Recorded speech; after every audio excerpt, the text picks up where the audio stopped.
nga po natin mga kapatid na gustong bawiin ni Nanay Estrella ang kanyang apo sa kanyang kapatid na si Ate Miriam. Pero ang problema, ang ama ng apo niya ay ang bayaw po niya.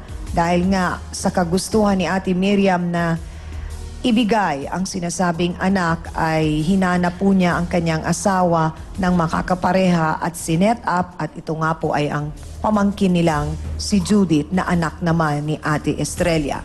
Hindi po ba masakit yon na para sabihin ninyo na mag-aanak na lamang sa ibang babae? Alam ko pong masakit, kaya dinadaan ko sa biro. So nang dahil po sa pressure na naramdaman ni Ate Miriam, nabuo niya lahat ito, naiplano niya at nadamay na rin po kayo.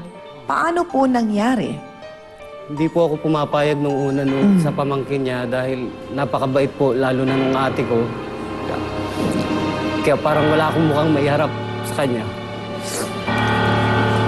Pero dahil sa pagmamahal ko sa asawa ko... Makukonsidera pa hubang pagmamahal yun? Opo, kasi ayokong gawin yung gusto ko sa iba eh. Gusto ko yung pinag-usapan namin. Nakadugo? Opo. Na doon niya ako tinuro, yun ang ginawa ko. Diretsahang tanong, Mang Jimmy. 3 taon po ninyong nakasama si Judith sa bahay ninyo. At ngayon nga po'y may anak kayo. May nararamdaman po ba kayo sa kanya? Una po, awa. Pero bakit po ninyo tinignan muna si Ate Miriam bago ninyo ako sinagot? Mang Jimmy, may pag-ibig o wala? Well, sa tingin ko po hindi pag-ibig kasi una naawa ako sa kanya. Hindi lang po isang beses nangyari ito sa inyo ni Judith. Maraming beses po. So napakahirap para sabihin na parang gano'n na lang, wala kayong naramdaman? Meron po, meron. Gagawa lang ng Kasi hindi naman baby? po mangyayari yun na walang nararamdaman eh. Liwanagin lang po natin, ano po yung nararamdaman nyong yon kay Judith? Pagmamahal? O awa pa rin? Awa na, pagmamahal na ganun. Pero iba yung pagmamahal sa asawa ko eh. Yung commitment ko sa kanya talaga. Matapos daw po siyang manganak ay kinuha at inilagay na nga sa pangalan ng tito at tita niya ang kanya pong anak. Pakinggan nga natin ang pinagdaanan ni Judith. Sir Tito, pasok!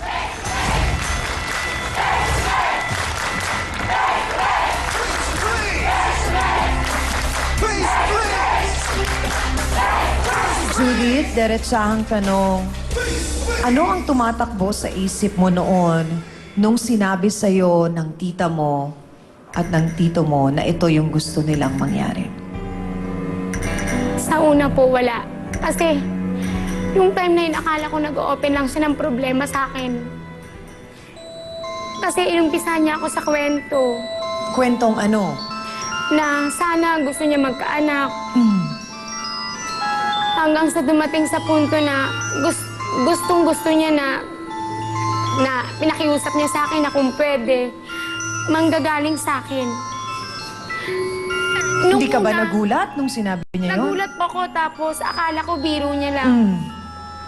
Natapos yung kwento na yun, pero nakatatak na sa isip ko. Tapos dumaan yung mga araw na ganun lagi nangyayari. Kaya lang sobrang... Kung ano kasi yung pagmamahal ko sa nanay ko, siyang pagmamahal ko sa kanya. Ayoko na nakikita ko siya na gusto niya magkaanak pero hindi niya magawa. Hanggang sa... Sabi ko sa sarili ko, siguro kaya ko naman. Kasi gusto ko na talagang gawin yun para sa tita ko. Pero hindi ko alam na ganun kahirap. Nung nagbuntis ako, kinuha nila yung bata. Pero sabi mo sa akin, okay lang eh. Sabi mo sa akin, libre ako kahit kailan ko gusto. Nagtiwala ako sa'yo, di ba, ta? Nagtiwala ako sa'yo kasi akala ko yung kaya kong gawin, kaya mo rin ibigay sa akin. Pero hanggang dun lang, para sa sarili mo lang. Inisip nyo lang sarili nyo. Hindi mo man lang inisip ang kinabukasan. So ang buong akala mo, Judith, umaasa ka na makikita mo pa rin at makakasama mo at makakalapit ka dun sa bata. Opo.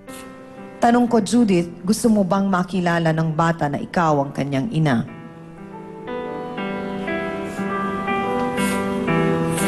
Ang hirap po kasi magdesisyon eh. Gustuin ko man na kilalanin niya ako. Pag naisip ko na may kinilala siyang ibang mama, gaya ng tita ko, gusto kong kunin siya kung gusto ng tita ko na ako yung kilalanin niyang mama sa ngayon. Handa ka pa rin isakripisyo yun. Opo, kasi alam ko na nga na mapagmahal siya eh. Kaya nga hihingin ko yung opinion niya kung willing siyang... Miriam, sobra ang pagmamahal sa'yo ng pamangkin mo. Sobra ang pagmamahal, sobra ang tiwala, sobra ang respeto, sobra ang pag-unawa sa iyo.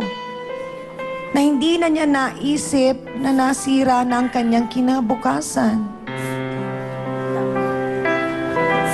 So yun lamang ang hinihiling niya.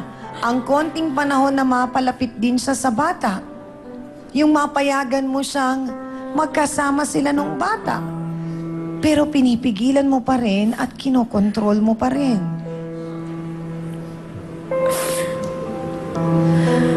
Mga kapatid, dahil po sa kagustuhang maging masaya at makumpleto ang pamilya ni Namang Jimmy at Ate Miriam, ay nakagawa po si Ate Miriam ng isang desisyong nakasakit po sa ibang tao. At sila nga ay hindi po malayo sa kanya. Dahil ate at ang pamangkin niya ang apektado dito. At dahil din po sa isang maling desisyon na lalagay ngayon sa problema ang batang walang malay. Kaya naman po para sa kaliwanagan ng kanilang mga isipan ay haharapin po sila at ipapakausap natin sa ating pong trio tagapayo.